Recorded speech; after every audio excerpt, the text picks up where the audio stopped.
ተቋቁሟል። በስልጤ ዞን ከለውጥ ወዲህ የግል ኢንቨስትመንት በወረዳ ከተሞች ጭምር እየተስፋፋ መሆኑ ተገለጠ። ኢቲቪ ቅኝት ባደረገበት ምስራቅ ስልጤ ወረዳም ግንባታ ላይ ከሚገኙ ፕሮጀክቶች በተጨማሪ ለግሉ ዘርፍ ከ160 ሄክታር በላይ መሬት መዘጋጀቱ ተመልክቷል። ለዝርዝሩ መሐመድ ረሃመቶ። በስልጤ ዞን የምስራቅ ስልጤ ወረዳ ሰፊ የኢንቨስትመንት አማራጭ ቢኖረውም ከዓመታት በፊት ምንም አይነት የተጀመረ የግል ኢንቨስትመንት ስራ አልነበረውም። በተለይ ካለፉት 2 ዓመታት ጀምሮ በዘርፉ የተለያዩ ፕሮጀክቶች መጀመራቸውን የምስራቅ ስልጤ ወረዳ ከተማ ልማትና ኮንስትራክሽን ጽሕፈት ቤት ኃላፊ ሱነሙ ለገሰ ይገልጻሉ። ወደ ስራ ገብቶ ያለሙ ያሉ 8 ፕሮጀክቶች አሉ። በዚህኛው ሎጅ አለ። ያው እንደምታዩት ይሄ ከጀርባችን ያለው ሎጅ ነው። ሰንራይዝ ሎጅ በመባል ይታወቃል።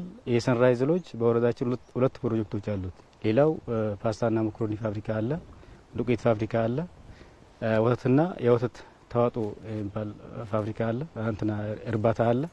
ሌሎችም በእርባታው ዘርፍ ያሉ ኢንቨስትመንቶች ተስማርተው ወደ ስራ ገብቶ እየሰሩ ይገኛሉ ማለት ነው። የምስራቅ ስልጤ ወረዳ ዋና አስተዳዳሪ ሳሎፋና አካባቢው ለኢንቨስትመንት ምቹ ሁኔታዎች ያሉት መሆኑን ጠቅሰው ለግል ባለሀብቶች ሰፊ መሬት መዘጋጀቱን ገልጸዋል። የኢንቨስትመንት በመጣ ቁጥር ፈጥነን ማለት ነው ፕሮፖዛሉን በማየት አቅሙን በማየት እየሰጠን ያለበት ሁኔታ አለ። እኛም በተለየ መልክ ድጋፍ እያደረገ ነው። አካባቢው ግን ለኢንቨስትመንት በጣም ምቹ ነው። ሁሉም ቦታ ላይ ማለት ነው ምቹ የሆነ ነው። በተለይ ይሄ ስልጤ ሐይቅ ዙሪያ ላይ በዚህ በሐይቁ ዙሪያ ላይ ወደ 163 ሄክታር መሬት ነፃ የሆነ የተዘጋጀ ለኢንቨስትመንት ማለት ነው። ሐይቁንም ከማልማት ጋር ታይዞ እየለማ ያለበት ሁኔታ አለ።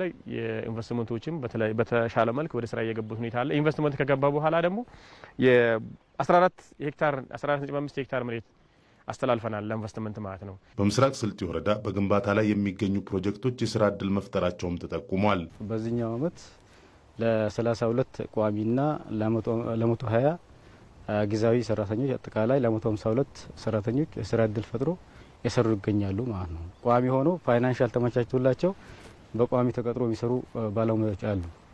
ስራ አጥ የሆኑ አሁን ደግሞ በዚህኛው ስራ አግኝቶ የሚሰሩ አሉ። ቀጣይ ደግሞ ሲያልቁ እስከ 780 በቋሚ 280 እና በጊዜያዊ 490 ወጣቶችን ወደ ስራ በማስገባት አጠቃላይ ለ770 ስራ አጥ ወጣቶች የስራ እድልን ፈጥሮ ጥሩ ደረጃ ኑሯቸውን የሚቀይሩበት ሁኔታ እንደሚፈጥሩ ፕሮፖዛላቸው ያሳያል ማለት ነው።